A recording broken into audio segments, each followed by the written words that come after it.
जी sir, बताएँ sir जो नए कानून बनाए गए हैं उनको लेकर के बाथरूगढ़ में आप प्रैक्टिस कर रहे हैं, तो क्या देख रहे हैं, कैसे देख रहे हैं इस चीज़ को? नए जो कानून आए हैं उसमें हमें कुछ मेहनत करनी पड़ेगी, खासकर नए वकीलों को, हुँ, क्योंकि जो पुराना हमारा जो कानून है वो हमें उंगलियों पर याद है।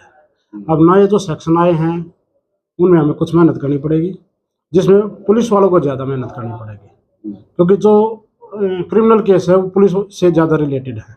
हुँ, हम सिर्फ क्या है, हम थ्योरी पे विश्वास करते हैं, उनको प्रैक्टिकल भी करना पड़ेगा, हुँ, क्योंकि उनको परमिशन लेनी पड़ेगी, हर कुछ उनको करना पड़ेगा।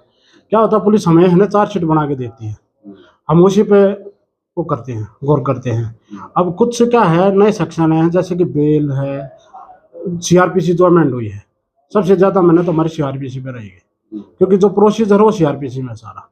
हुँ, और इसमें क्या है, सरकार ने कुछ कमियां भी छोड़ी हैं, हुँ, जिसमें हमारे वकील साथी कुछ प्रोटेस्ट भी कर रहे हैं और हमारी बार काउंसिल ऑफ इंडिया भी इस पर प्रोटेस्ट कर रही है।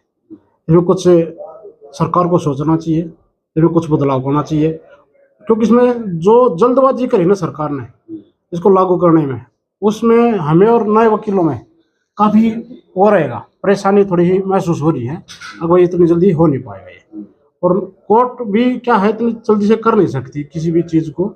अब वही एक चीज़ हमें सामने सरकार ने ला के रख दी और हम उसको इमीडिएटली उस पे कुछ हम मतलब रीड कर सके या उसको प्रैक्टिकली हम वो कर सके, क्योंकि कुछ है इसमें, कुछ झंझट हैं जो इतनी आसानी से हो नहीं सकते, इसमें टाइम चाहिएगा, क्योंकि साल 6 महीने जैसे रूटीन में काम होगा, हर क्योंकि प्रैक्टिस हम जितनी करेंगे उतना ही इसमें हम अध्ययन कर सकेंगे। इसमें यही कहना है कि थोड़ी की बहुत कमियां हैं, सरकार हमें और टाइम देती तो बेस्ट रहता। कहीं ये जल्दबाज़ी तो नहीं है सर? क्योंकि जैसे तो सरकार ये कह रही है कि इससे न्याय मिलने में आसानी होगी और वहीं दूसरी तरफ अब लगातार प्रोटेस्ट शुरू हो गए हैं अधिवक्ताओं के, तो उनका कहना है कि ये जो सरकार की जो बात है कि भई न्याय मिलने में जल्दी न्याय मिलेगा, तो उसको आप कैसे समझते हैं? नहीं नहीं, कथनी और करनी में बहुत फर्क है। देखो जी, हुँ, हम किसी भी केस में हम कोर्ट में लेके आते हैं, इतनी जल्दी से समाधान है नहीं, हुँ, इतनी फास्ट ट्रैक कोर्ट हमारी है नहीं। हुँ, अगर किसी भी केस को इतनी जल्दी से निपटारा कर दे, हुँ, क्योंकि प्रोसीजरली किसी चीज़ को लेके चलना देखो बहुत ही मुश्किल है, क्योंकि कोर्ट में इतने केस पेंडिंग है कि वो इतनी जल्दी फास्ट ट्रैक कोर्ट बन ही नहीं सकती। फास्ट ट्रैक कोर्ट के लिए हमारी जो महिला से संबंधित है वो फास्ट ट्रैक कोर्ट है, वहीं इतनी जल्दी न्याय नहीं मिल पा रहा, तो यहाँ तो इम्पॉसिबल है ये सभी चीज़ें। इसमें जल्दबाजी है, मेरा अपना मानना है, बहुत ही ज़्यादा जल्दबाजी है। अरे ये गुरुग्राम में भी एक जैसे अधिवक्ताओं ने इस बात को लेकर के ऐतराज़ जताया है।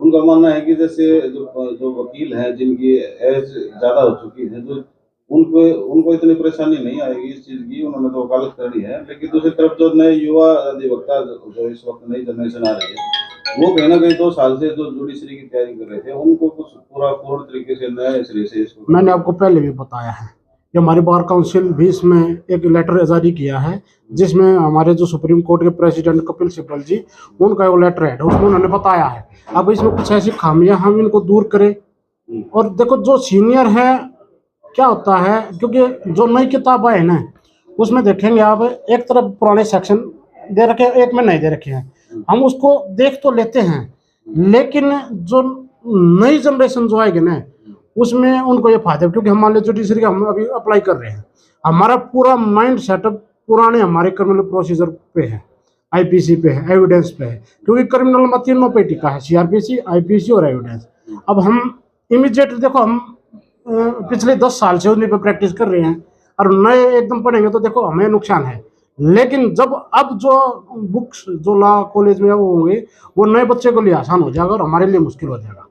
तो नए बच्चे जो करके आ चुके हैं उनके लिए काफ़ी प्रॉब्लम क्रिएट करेगा जी। तो सरकार ये कह रही है कि जैसे जो ये गुलामी के प्रतीक है, हम उनको खत्म कर रहे हैं, आईपीसी और इंडियन पीनल कोड। लेकिन वहीं कुछ लोग ये कह रहे हैं कि भई ऐसा कुछ नहीं है, कानून सब सेम है, लेकिन इंग्लिश को हिंदी में कर दिया गया नहीं है नहीं, और बिल्कुल। इससे पेपर वर्क बढ़ा है। देखो जो हमारे जो कानून के जो हमसे बड़े ज्ञाता है ना जी, जो अच्छा ज्ञान करते हैं, उनका कहना बिल्कुल ठीक है, क्योंकि सिर्फ मैंने आपको अभी भी दिखाया था कि इंडेक्स में सिर्फ सेक्शन को ही बदली किया है, हुँ, इससे ज़्यादा कुछ नहीं है। तो यही है सरकार का, ये है कोई नाम बदली कर लेते हैं, इससे अच्छा ये होता है भाई। देखो ये कहते हैं कि हमने भारतीय सभ्यता लागू करनी, सीधी सीधा बात यही नहीं दिया, भारतीय न्याय संहिता, सीधा भाई ये है, नहीं तो पहले ये था हमारा इंडियन पैनल कोड, लेकिन ये कह रहे कि भाई हम तो सिर्फ भारतीय ले आ रहे हैं, इससे कुछ ज्यादा फर्क नहीं पड़ना था ना और कुछ था। नाम चेंज करना था नाम चेंज कर लेते, वहीं हम जहाँ प्रोसीजर पे थे उसी पर रहते, फिर सीआरपीसी आईपीसी और हमारी एविडेंस वहीं रहती।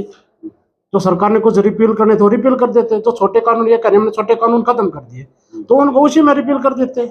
वो भी आता है, इससे पहले भी हुआ है, अमेंड भी हुआ है, सब कुछ हुआ है। सरकार कुछ ज्यादा जल्दबाजी कर गई इसमें। अच्छा जी, ये बताएं कि जैसे लोग ये भी कह रहे हैं कि नियम कानून तो चेंज कर ही दिए हैं, साथ में पुलिस को भी कुछ इसमें ज्यादा शक्ति दी गई है, तो इससे इसका क्या गरीब आदमी पर क्या प्रभाव पड़ेगा? देखो, पुलिस को अर्नेस्ट कुमार वाली जजमेंट और डीके बासु वाली में कुछ गाइडलाइंस दी गई थी सुप्रीम कोर्ट के द्वारा, उसमें क्लियर था। अर्नेस्ट कुमार में जो 7 साल तक की है उनमें वो मैं तो वहीं कर दिया था पुलिस की तो पावर को। तो अभी 7 साल तक के जहाँ के सजाए के कैसे पुलिस बेल कर सकती है, तो इसमें ऐसा कुछ नया नहीं है क्योंकि सुप्रीम कोर्ट ऑलरेडी गाइडलाइन जारी कर चुकी है। नहीं, इसमें से क्या है कि जैसे जो बेल कैंसिल का है और जैसे जो पुलिस रिमांड मांगती है तो उसमें 90 दिन का कुछ प्रोसीडिंग नहीं, देखो, जो 10 साल तक के सजा के केस है उसमें चार्जशीट का टाइम 60 दिन का है और 10 साल से ऊपर है उसमें 90 दिन का है जी। ये तो पहले भी शटल रहा था और अब भी यही है, ऐसा कुछ नहीं है इसमें नया। हाँ जी, तो क्या कहना चाहोगे आप? तो ये हमारा सिर्फ सीधा सीधा ये कहना है कि भाई देखो, इसमें जो बदलाव करे ना उसमें कुछ खामियां उसमें सरकार सोचे। हमारे जो बार काउंसिल ऑफ इंडिया ने एक नोटिस जारी किया है उस कमियों को दूर करे और जो हमारी जो जनरेशन है उसके बारे में कोर्ट सोचे, क्योंकि हम मान लो अब जुडिशरी का कोई भी पेपर देंगे हमारा पूरा माइंड सेटअप पुराने क्रिमिनल लॉ पे है, अब नए पे हम जाएंगे तो हमें सेक्शन रीड करने में थोड़ा टाइम चाहिए था। प्रोसीजरली इतना है नहीं कि जी हम उसको एकदम से अडोप्ट कर लें, तो हमें थोड़ा टाइम चाहिए था। जी सर, बताएं सर, जो भारत देश में कानूनों में चेंज किया गया है और आप एक अधिवक्ता हैं, भागलपुर में आप प्रैक्टिस कर रहे हैं, बड़े बड़े केस भी आपने देखे हैं, तो नई जो एक्ट आए हैं उनको कैसे देखते हैं आप? कितनी आसानी है या सरकार का फैसला सही है या इसमें क्या क्या उलझने आने वाली है वकीलों के लिए? मेरा तो मानना ये है कि सरकार को ये लागू करने से पहले थोड़ा टाइम और देना चाहिए था। जो हमारे जुडिशियल एस्पिरेंट्स हैं उनको बड़ी दिक्कतें आने वाली हैं और कुछ ज़्यादा ये सोच लो कि जो तीनों एक्ट ही एकदम से चेंज कर दिए गए, तो जब तीनों में थोड़ा टाइम और देना चाहिए ताकि ये आईओज हैं जो इनको ट्रेनिंग दी, जिसके ऑफिशियल स्टाफ है या हमारे वकीलों को ही लगा लो, थोड़ा टाइम और दिया जाना चाहिए था। तो इसमें कुछ खामियां तो इसकी वजह से आएंगी। एक चीज़ और है सर, जैसे अभी आप पुराने जो आपके पास मुकदमे हैं आप उनको पुराने एक्टों में पेश करोगे और तो नई कोई एफआईआर आती है और नया केस आपको पता था तो आप उसको नए इसमें देखते हो, तो क्या ये वकीलों के लिए डबल मेहनत नहीं है? जी, तो डबल मेहनत तो अपने आप ही होनी है। पुराने तो चलो जो हमने कर रहे हैं वो तो कर रहे हैं, लेकिन इसके लिए तो हमें एक्सेस दोनों देखने पड़ेंगे। पहले पुराना भी देखना पड़ेगा फिर नया भी देखना पड़ेगा, तो इसमें डिफिकल्टीज तो आएंगे अभी स्टार्ट। और जो जैसे जो बच्चे जजों की तैयारी में लगे हुए हैं, जुडिशरी की तैयारी कर रहे हैं, वो तो मतलब पहले ही बताया कि जो जुडिशियल एस्पिरेंट्स उनको तो क्लियर पिछला क्लियर हो गया, अब उनको तो दोबारा से तैयारी फिर से फ्रेश तरीके से करनी पड़ेगी। और कमांड है कि सरकार ने ये फैसला चलो, हाँ, थोड़ा टाइम देना चाहिए था सरकार को इसके बारे में।